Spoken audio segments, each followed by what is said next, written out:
आज current electricity का ये लास्ट टॉपिक है, इसके बाद ये चैप्टर खत्म हो जाएगा। तो ये लास्ट आपका थर्मिस्टर या फिर तापीय प्रतिरोध क्या चीज़ होता है। देखिए, आपको पता है कि ताप बढ़ाने पर किसी भी चीज़ का जो प्रतिरोध होता है वह क्या होता है, बढ़ने लगता है। तो थर्मिस्टर एक ताप सुग्राही अर्धचालक युक्ति है। ये एक सेमीकंडक्टर होता है जिसका प्रतिरोध ताप परिवर्तन के साथ तेजी से बढ़ता है। अगर ताप बढ़ाओगे तो उसका प्रतिरोध क्या होगा, बढ़ने लगेगा। ऐसा भी हो सकता है कि घटने लगेगा, है ना। तो ताप अगर बढ़ते जाएगा तो प्रतिरोध बढ़ जाएगा। तो जनरली यहाँ पे जैसे टीवी होता है, कभी कभी आप लोग देखते हैं कि टीवी ना ज़्यादा देर तक चलने पर वह क्या होगा, गर्म हो जाता है और आपका क्या होगा, अपने आप बंद हो जाता है। तो उसमें क्या हो जाएगा, ताप जब बढ़ जाता है तो प्रतिरोध अधिक होगा, और प्रतिरोध अधिक होगा मतलब मार्ग में क्या होगा, रुकावट हो जाएगा, मतलब टीवी बंद हो जाएगा, है ना। तो इस प्रकार से ये मन के आकार का रहता है। मन का जैसे कि आप लोग, आपका एक होता है जपमाला जिसको कहा जाता है ना। जैसे हम लोग आपका जो काउंट करते हैं, है ना, रोजेरी बिट भी कहा जाता है। तो ये ऐसा मन के आकार का या इस आकार का आपका क्या होता है, थर्मिस्टर होता है। इसमें क्या होगा, धारा प्रवाह किया जाता है। तो ये धीरे धीरे क्या होगा, ज़्यादा ताप होगा तो ये गर्म होगा, गर्म होगा तो इसका प्रतिरोध बढ़ने लगेगा, और जब प्रतिरोध बढ़ेगा तो इसमें धारा प्रवाह नहीं होगा। तो इसका जो प्रतिरोध होगा 0.1 ओम से 10⁻7 ओम तक होता है। तो थर्मिस्टर दो प्रकार से हो सकते हैं। एक होगा ताप गुणांक ऋणात्मक हो, अर्थात प्रतिरोधकता ताप वृद्धि से घटता है। अगर ताप को बढ़ाओगे तो प्रतिरोधकता, देखिए प्रतिरोध और प्रतिरोधकता दोनों ताप पर डिपेंड करते हैं। तो ताप वृद्धि अगर आपका से क्या होगा, घटेगा। अगर ताप को बढ़ाते जाओगे तो प्रतिरोधकता कम हो जाएगा। या ऐसा भी हो सकता है कि धनात्मक हो तो प्रतिरोधकता ताप वृद्धि से क्या होता है, बढ़ता है। तो दोनों टाइप का हम लोग कर सकते हैं, ठीक है। तो इसमें इसका जो बनावट होता है, इसमें थर्मिस्टर क्या होता है, इसको आप लिख सकते हैं कि निकिल मैग्नीन या कोबाल्ट के ऑक्साइड, है ना। तो निकिल मैग्नीन या कोबाल के जो ऑक्साइड है ना, यहाँ से आपका ये होता है। ये मन के आकार का होता है, या फिर ऐसा डिस्क या फिर कांच के बल्ब में क्या होते हैं, बंद होते हैं। बाह्य परिपथ में जोड़ने के लिए इसमें इनके सिरों पर, मैंने जैसे आपको कहा कि प्लेटिनम के 2 तार इसमें क्या होगा, निकले होते हैं। तो बनावट को आप लोग लिख सकते हैं। इसका उपयोग हम लोग क्या करते हैं, वोल्टेज को नियंत्रित करने में करते हैं, है ना। टीवी में आपका पिक्चर ट्यूब में इसका उपयोग किया जाता है ना। ताप नियंत्रक इकाई में, जहाँ पे ताप को हम लोग क्या करते हैं, नियंत्रित करते हैं, तो उस ताप नियंत्रित इकाई में इसका उपयोग किया जाता है। तो इस प्रकार ये आपका थर्मिस्टर होता है, ठीक है। लास्ट आपका अतिचालक। अतिचालक मतलब होता है सुपर कंडक्टिविटी, है ना। तो सुपर कंडक्टिविटी मतलब क्या होगा, कुछ ऐसे चालक, जिस ऐसे पदार्थ होते हैं जिन्हें ठंडा करने पर, आपको पता है ना, गर्म करने पर उसका जो प्रतिरोध है वो प्रतिरोध बढ़ता है। तो जब गर्म करने पर बढ़ता है तो जाहिर सी बात है ठंडा करने पर घटता होगा, है ना। तो ये थॉट लेके कि ठंडा करने पर उसका प्रतिरोध आपका घटता होगा, उस चीज़ को हम लोग लेके चलते हैं।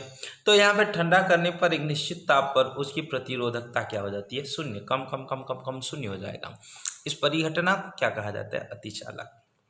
मतलब उसमें धारा प्रवाह होगा ना, तो प्रतिरोधक शून्य होगा, मतलब उसमें क्या होगा, तार गर्म होता है, तार गर्म नहीं होगा क्योंकि वहाँ प्रतिरोध शून्य है, मार्ग में रुकावट ही शून्य है। तो देखिए क्या हो जाएगा, ऐसा होगा कि आपका लाइट कट होने के बाद भी धारा आपका क्या होगा, बहता रहेगा, क्योंकि मार्ग में कोई रुकावट है नहीं, है ना। थोड़ी देर तक वो बहता रहेगा। तो यहाँ से अतिचालक मतलब क्या हो जाएगा, कुछ ऐसे पदार्थ हैं जो ठंडा करने पर उनका प्रतिरोधक शून्य होता है। तो ऐसे कुछ पदार्थ हैं, लेकिन ये क्या होते हैं, उतना कम ताप हम नहीं कर पाते हैं। पारा के लिए 4.2, देखिए नॉर्मल टेम्परेचर प्रेशर 25 से 30 होता है, लेकिन हम आपको पारा 4.2 पर अगर रखेंगे तो पारा उसकी भांति व्यवहार करेगा। शीशा भी होता है 7.2 केल्विन पर, आपका न्यूबियम भी होता है 10 केल्विन पर। इन केल्विन पर ये क्या करते हैं, अतिचालक की भांति उपयोग करते हैं। और इनका हम लोग क्या करते हैं, जो सुपर कंप्यूटर होता है, इन सुपर कंप्यूटर में आपका क्या करते हैं, इन सारी चीज़ों का क्या करते हैं। इसका जो एक ग्राफ है कि जैसे जैसे टेम्परेचर बढ़ाते जाएंगे तो उस अतिचालक में क्या होगा, उसमें जो उसकी प्रतिरोधकता है वो क्या होती जाती है, बढ़ती जाती है, एक नियत रहती है। और ताप बढ़ाएंगे तो यहाँ प्रतिरोधकता क्या होगी, बढ़ती जाती है। तो ये उसका क्या होता है, ग्राफ होता है, जनरली सिंपल, है ना। अब साथ ही साथ क्या संभावना है, देखिए वैज्ञानिक ये प्रयास कर रहे हैं कि सामान्य ताप पर, मैंने कहा ना उतना कम ताप, सब तरफ फ्रीज लगाना पड़ेगा तब जाके ऐसा संभव है। तो सामान्य ताप पर आपका ऐसे पदार्थ की वो क्या कर रहे हैं, आपका खोज कर रहे हैं जो कि सामान्य अवस्था में मिल जाए, जिसमें क्या होगा, बिना शक्ति क्षय के। देखिए प्रतिरोध शून्य हो जाएगा, तो उसमें बिना शक्ति क्या होता है, क्षय होगा। एक्चुअली जब धारा प्रवाह होता है ना, वो तार क्या होता है, गर्म होते जाता है, और जब तार गर्म होते जाता है तब वहाँ से क्या हो जाएगा, उसके शक्ति में क्या होते जाता है, आपका क्षय होते जाता है। तो बिना शक्ति क्षय के वह जा सके, तो इस प्रकार से ये क्या होता है, संभावनाएं इसके ऊपर प्रबल हैं और सामान्य ताप पर वह बताए जा रहे हैं। अतिचालक का कारण क्या है, जानने का प्रयास करते हैं कि अतिचालक का जो कारण है वो अभी तक स्पष्ट नहीं हो पाया है ना, कि किस कारण से अतिचालक अतिचालक की भांति व्यवहार करता है, उसका हम लोग अभी तक नहीं कर सकते हैं। लेकिन एक अनुमान है ना, कि क्या हो जाता है कि अतिचालक की स्थिति में इलेक्ट्रॉन एक दूसरे से स्वतंत्र नहीं होते, अर्थात वह इलेक्ट्रॉन क्या होता है, युग्म के रूप में होते हैं। ठीक है, तो उनके बीच क्या होता है, एक क्षीण आकर्षण युग्म के रूप में होगा। तो यहाँ पे क्या होगा, इलेक्ट्रॉन पर एक क्षीण आकर्षण बल लगता है। देखिए इलेक्ट्रॉन गमन करने के लिए हमको तो बल लगाना पड़ता है, लेकिन ये स्वतंत्र नहीं होते पर एक युग्म के रूप में होते हैं, ऐसा माना जा रहा है।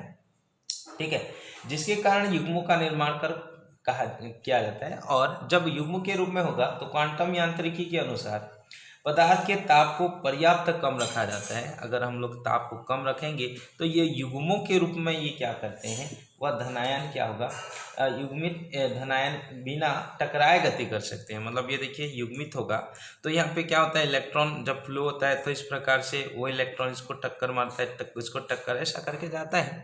लेकिन जब युग्मित इलेक्ट्रॉन होते हैं तो वहाँ पे क्या होगा, बिना टकराए वह क्या करते हैं, वह एक दूसरे से गति करेंगे। और इस आधार पर ऐसा माना जा रहा है कारण कि है ना, कि अतिचालक में धारा प्रवाह करने का मतलब युग्म का निर्माण करके वह फ्लो होते हैं।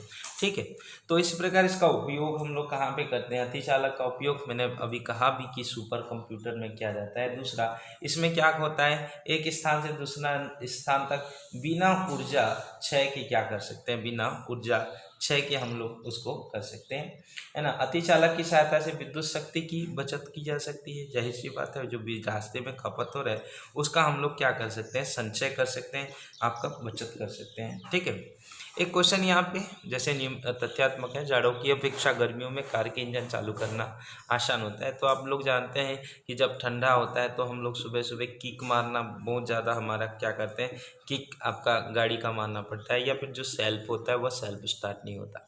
तो यहाँ पे क्या होता है, ये सब एक आपका बैटरी से चलती है, और बैटरी का जो आंतरिक प्रतिरोध होता है वह जाड़ों में क्या होता है, अधिक होता है ना।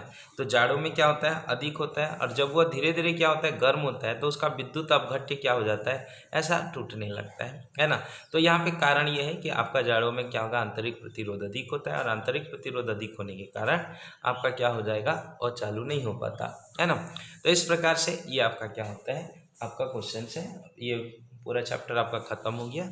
आप अपने से आप न्यूमेरिकल क्वेश्चन और तथ्यात्मक आप लोग लिख सकते हैं, है ना। उसके बाद इस आपका अगला चैप्टर हम लोग स्टार्ट करेंगे। धन्यवाद।